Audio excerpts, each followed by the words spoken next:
এই বলছি, আজকে রাতে তুমি কি খাবে গো? তাহলে মটন কষা বানাও। এই দুদিন আগেই তো মটন কষা খেলে, আজকে আবার মটন কষা খাওয়ার কি আছে? তাহলে এক কাজ করো, বাটার চিকেন করো তাহলে, ঠিক আছে? বুঝলে, আজকে চিকেনটা না হয় থাক।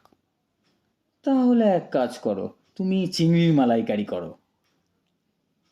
চিংড়ি মাছ তো আবার বাজার থেকে আনতে হবে, আর তাছাড়া নারকেলও নেই। তুমি অন্য কিছু বলো না, তুমি যা বলবে আমি তাই বানিয়ে দেবো। তাহলে একটা কাজ করো, তোমার যা ইচ্ছে তুমি তাই বানিয়ে দাও, তাই খেয়ে নেবো।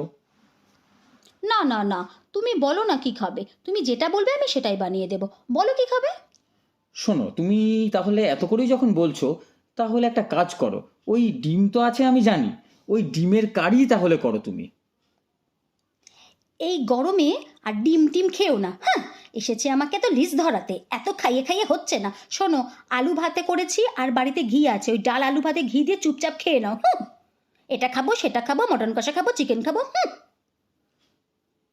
হায় রে, এই আলু ভাতেই যখন খাওয়াবে কেলাবে আমাকে, তো জিজ্ঞেস করতে এলো কেন? ঘটা করে যত সব, হুম, যত সব।